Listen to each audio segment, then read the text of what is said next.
मैं अभी बांकर ब्लॉक में आया हूँ, बांकर प्रखंड में है। यहाँ पे आप देख सकते हैं कि यहाँ किसान का आंदोलन चल रहा, धरना प्रदर्शन चल रहा है। जो धान की खेती नहीं हुई थी इस साल, धानों की खेती बहुत ही उपज मर चुका है। आपको तो पता ही होगा इस इलाके में क्या दिक्कत आ रही थी। और सुखाड़ का जो फॉर्म भरा गया था, वो फॉर्म तो फिलअप जरूर हुआ था, पर वो नहीं मिल पाया था। वहाँ का जो राशि होती है, सुखाड़ की जो राशि हुई थी नहीं मिले, उसी किसानों का धरना प्रदर्शन चल रहा है। आप देख सकते हैं कुछ महिलाएं भी यहाँ पे हैं। महिलाएं को आप दिखाएं, महिलाएं भी यहाँ बैठे हुए हैं, यहाँ पे धरना प्रदर्शन में बैठे हुए अपनी मांगों को लेकर। आप देख सकते हैं किसान मजदूर संघर्ष समिति यहाँ बोर्ड चला हुआ है, प्रखंड अंचल प्रशासन के विरोध नीतियों के खिलाफ चल रहा है। आप देख रहे हैं प्रदर्शन चल रहा है। और आगे के कैमरामैन से रिक्वेस्ट करूंगा मैं आगे देखिए, यहाँ पे भाषण चल भी रहा है। वो अपने बातों को रख रहे हैं। यहाँ पे किसान भाई लोग जो भी है यहाँ पे अपनी समस्याओं को, अपनी पंचायत की समस्याओं को, अपने गाँव की समस्याओं को रख रहे हैं। तो ये बात ब्लॉक के अधिकारियों से भी मैं कहना चाहता हूँ कि ये जो आप धरना प्रदर्शन उसके संज्ञान में लिया जाए, इनकी समस्याओं को सुना जाए। ये नहीं कि अनहोनी किया जाए इन लोगों के साथ। सुखाड़ हुआ था इलाके में, आपको तो पता ही होगा। आप देख सकते हैं। किसी किसान भाई से मैं बात करने की कोशिश करते हूँ। आपका शुभ नाम क्या हुआ? मैं तारानाथ प्रसाद, किसान मजदूर संघर्ष समिति के बांकर प्रखंड का अध्यक्ष हूँ।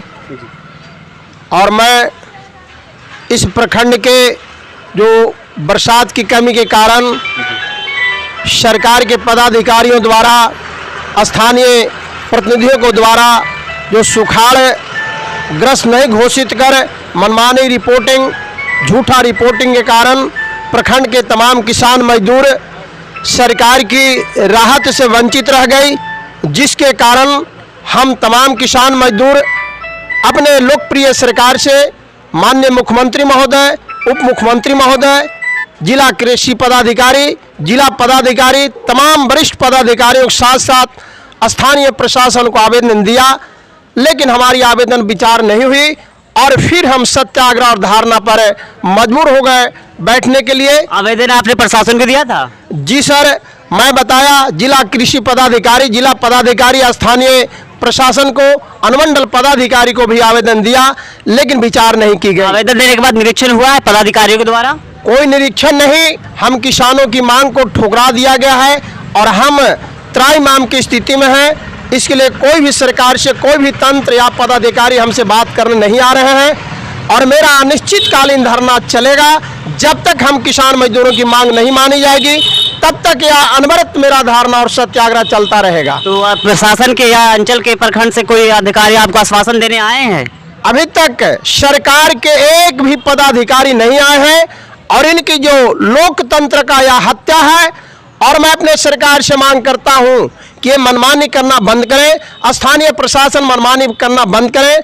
और जब तक हमारी मांग नहीं मानी जाएगी, किसान और मजदूर अपने सत्याग्रह पर बैठे रहेंगे। अगर नहीं सरकार मानी तो मैं भूख हड़ताल पर जा सकता हूं, अनशन पर जा सकता हूं, और इसके बाद नहीं होगा तो चक्का जाम का भी रास्ता होगा। आप देख सकते हैं कि यहाँ पे किसान भाई जो लोग हैं, यहाँ पे कितना दुख और तकलीफ में है। धान की खेती उपज नहीं हो पाई, अधिकारियों को आवेदन भी दिया गया, उन संज्ञान में नहीं लिया गया था। और यहाँ पे अपनी बातों को रखने के लिए, सरकार को संज्ञान में लाने के लिए यहाँ पे प्रदर्शन का यहाँ पे योजना बनाया गया है। आप देख सकते हैं कितने भी ग्रामीण जनता हर एक पंचायत के भी आए हुए हैं। और सूखाग्रस्त घोषित होने के बाद भी पैसा आया है? अभी तक कोई राहत नहीं हुआ है, ना कोई रुपया आया, ना कोई पदाधिकारी संज्ञान लेने के तैयार हैं। देखिए, ऐसा दिक्कत आ रहा है किसानों के साथ। अगर भारत के किसानों के साथ ऐसा अनदेखी किया जाएगा तो क्या होगा? आपने देखा था अभी कृषि कानून लाया गया था भारत सरकार के द्वारा, कितने आंदोलन हुआ था, कितने के वहाँ पे मजदूर भी उनके आत्महत्या भी कर लिए थे। जब पूरे भारत के किसानों की यह त्राहिमाम होगी तो आने वाला दिन में किसान अपना कोई भी आंदोलन की राह ले लेने के मजबूर होगा और इसकी सारी जिम्मेवारी लोकप्रिय सरकार की होगी, सरकार के पदाधिकारियों की होगी। जी देख लीजिए, बिहार सरकार से, नीतीश सरकार से भी मैंने निवेदन करता हूँ इन किसानों की बात को पहुँचाने के लिए। रिक्वेस्ट करूँगा कि आगे तक पहुँचाए कि कितना दिक्कत में है। केंद्र सरकार से भी मैं रिक्वेस्ट करूँगा, अपील करूँगा कि इनको बातें को सुना जाए, और राज्य सरकार से भी अपील करूँगी इनको बातों को सुना जाए।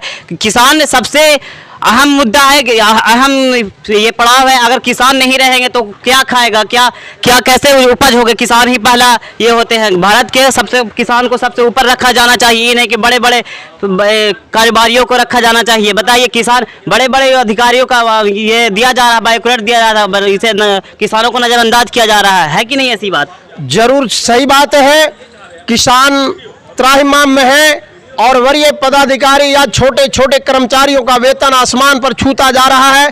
लेकिन हमारी अनाज की जो हालत है, किसानों की जो हालत है, मैं सरकार से आग्रह करता हूं कि हमें एक कृषि भी उद्योग का दर्जा दें ताकि मैं अपनी कीमत तय कर सकूं अन्य उद्योगों की तरह। जी, अब अगर वो अनाज उत्पादन करते हैं तो उन्हें बिक्री करने के लिए भी है प्राइवेट सेक्टर में बेचना पड़ता है। सरकारी वाले में पैक्स अध्यक्ष में देखते क्या क्या फ्रॉड होता है। सरकारी में पैक्स में भी कभी का आपने सुना कुछ समस्या? जी, हमारे जो प्रखंड में जितने भी पैक्स अध्यक्ष हैं, जो सरकार की कानूनन धान खरीद की बात होती है, जो सरकार की केवल कागजों पर सीमित होता है और किसानों की धान खरीद नहीं होती, व्यापारियों से धान खरीद कर अपने कोटा को पूरा करते हैं।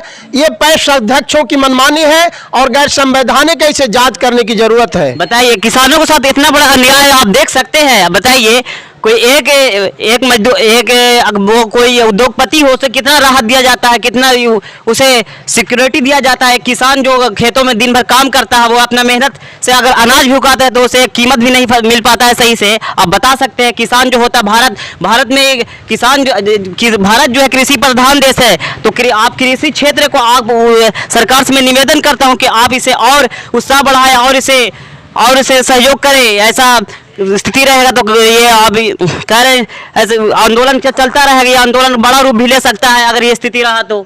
मैं सरकार के चलाने वाले वरीय मंत्रियों से, पदाधिकारियों से मैं आग्रहपूर्ण कहता हूं कि हमारी बात अगर नहीं सुनी जाएगी तो यह आंदोलन चलता तो रहेगा। पूरे हिंदुस्तान में किसान एक होंगे और जो 86% जनता जो कृषि पर निर्भर है, और अगर इन किसानों को दरकिनार कर दिया जाएगा तो बिहार का, पूरे देश का जो आर्थिक स्थिति होगा क्या हो सकता है, ये सोच सकते हैं, विचार कर। किसान अगर अनशन में बैठ जाए, अगर 6 महीने 1 साल के भी लिए, तो पूरी भारत की जीडीपी भी बिगड़ सकती है। आप तो समझ ही सकते हैं कि किसान ही से जो उत्पादन करते हैं वही पूरी दुनिया या पूरा भारत कह सकते वही खाती है। किसान अगर उत्पादन ना करे तो पैसे से क्या अनाज खरीद सकते हैं? तो खरीद सकते हैं, पर अनाज उत्पादन होगी तब ना। तो अनाज उत्पादन के लिए किसानों की जरूरी है, किसानों की सहायता राशि की जरूरी होती है। हर सुविधा से लैस किया जाए। इन्हीं बातों के साथ आप और अपनी बातों को रखिए। मैं फिर एक बार अपने सरकार से आग्रह करता हूं कि जो किसानों की त्राहिमाम है उस पर गौर करें। चाहे वह आने वाला दिन में जो सरकार की नीति है, इन किसानों के खेत में पानी नहीं होगी, इन किसानों का फसल नहीं उपजेगा तो पूरे हिंदुस्तान नहीं पूरे संसार क्या खाएगा, विचार करें। क्योंकि स्थानीय प्रशासन और सरकार हमारी बालू के भी लुटेरा की तरह लूटा जा रहा है और नदियों में खनन विभाग की खनन की जो कानून है उसे भी धज्जियां उड़ाया जा रहा है। आज सुबह में आया बालू माफिया कहीं टेंडर ले रहे थे मोरहर नदी का। टेंडर जहां उचित टेंडर लायक के जहां कानून कहता है वहां देना चाहिए, लेकिन मलाबर और जितने भी छोटी नदियां हैं जिसमें कानूनन अगर सरकार अपने कानून को देखे कि सचमुच में यहाँ नदी में बालू है या नहीं, या गैर संवैधानिक ढंग से बालू जो उठाने का कानून है उसे भी धज्जियां उड़ाई जा रही है। और बालू माफिया के साथ साथ स्थानीय प्रशासन उनके साथ संलिप्त है और मिली भगत के कारण हम किसानों में त्राहिमाम है, पर्यावरण में त्राहिमाम होगी, पानी पीने के लिए भी कल आने वाला दिन में लोग तरसेंगे। अब बताइए, सरकार के द्वारा ही बालू माफियाओं को दिया गया वो टेंडर, तो वो टेंडर अगर वो चला जाता है बालू माफियाओं के हाथ में तो वो बालू जो है सारा उठ जाएगा इलाके से, जो लेयर है इलाके का वो भी चला जाएगा। आप बता सकते हैं गाँव का अगर कोई छोटा व्यक्ति अगर बालू देकर वो घर बनाना चाहता है तो कितना महंगा हो जाएगा, आप तो अनुमान लगा सकते हैं। बहुत ही दिक्कत है। तो आप लोग से ये है, इस पे तो प्रदर्शन हो ही रहा। अगर बालू का ये स्थिति रहा तो उस पर प्रदर्शन होगा। लेयर चला जाएगा पानी का, ये स्थिति अगर बालू उड़ जाता है नदी से तो सही बात है। पानी ही नहीं, पर्यावरण इतना दूषित होगा क्योंकि पानी के लिए त्राहिमाम होगी और जब पानी के त्राहिमाम होगी तो पेड़ पौधे नहीं रहेंगे तो ऑक्सीजन कहां से मिलेगा? सरकार ऑक्सीजन कहां से पैदा करेगी, विचार करे। और आने वाला दिन में सचमुच में पूरे के पूरे लोग त्राहिमाम में होंगे तो सरकार क्या देश ही नहीं बचेगी। आप देख सकते हैं, मैं सरकार से निवेदन करना चाहता हूँ किसानों पर भी ध्यान दिया जाए और जो बालू का टेंडर है उसको सही जहाँ वो है उस लायक है, उस टेंडर देने के लायक वहाँ ही दिया जाए, इन्हें ग्रामीण इलाकों में दे दिया जाए कि वो तकलीफ हो और वो पानी का वो लेयर वो भी चला जाए, पर्यावरण पर भी इसका असर पड़ सकता है। और मैं कहना चाहता हूँ कि किसानों पर आप ध्यान दीजिए, सरकार से मैं संज्ञान में लेने के लिए बात करता हूँ। देखिए कितना बैठे हुए ग्रामीण जनता यहाँ पे है, कितने मजबूर जनता है, इनको पैसे वो सुखाड़ का पैसे नहीं आया है। इनसे बात करेंगे। आपका नाम क्या हुआ? आप बोलना चाहेंगे? आप क्या? काला बाती आपका धान हुआ है? धान ना बोले सर, हमें तो अपने गरीब आदमी है, गरीब आदमी मजदूर कराई तो खाही तो मेरे सरकार के है चलते ना ली साल का पैसा आपने फॉर्म भरा था? ना भरली है ना मिलल है तो नहीं मिला ना। देखिए सरकार जो गरीब परिवार से तबके से लोग हैं उनको सुखाड़ का पैसा भी नहीं मिला है। आपका नाम क्या हुआ? शांति देवी। शांति देवी। आप कहाँ किस पंचायत से हैं? बेला बेला पंचायत। धान हुआ आपके इलाके में? आ? धान हुआ था आपके खेतों में? नहीं, धान जैसे ही बिहन बोला नहीं तैसे ही बिहन खेत में रह गया जी। हाँ, और एक चुटकी ना रोड मसूमात है, कोई हमको बेकार मार गया है। बताइए तो कोई नहीं दाम एक विधवा औरत है, इनके साथ कितना अन्याय हो रहा रोड है। मसूमात एक रुपया खाई नहीं चूना खाई लो और चल रहा है हो रहा है कहेगा कैसे, जैसे ही धान बुने बिहन बुने तैसे खेत के खेत में रह गया। अब बता सकते हैं कितना मजबूरी में यहाँ पे जनता जी रहा है जी, यहाँ पे कर रहे हैं। इसलिए फॉर्म भरा हुआ था सुखाड़ का, ये नहीं भरा गया। आप लोग से सरकार से निवेदन है कि सभी को पैसा डाला जाए। आप बोलना चाहेंगे? हाँ, आपका नाम क्या? चाहते हैं हम नवादा गांव के निवासी हैं, बेताल पंचायत के हम हैं किसान, जो कि 3 बीघा खेत में एक दाना धान नहीं हुआ। ऐसे हम लोग दाना बाहर मर रहे भूखे।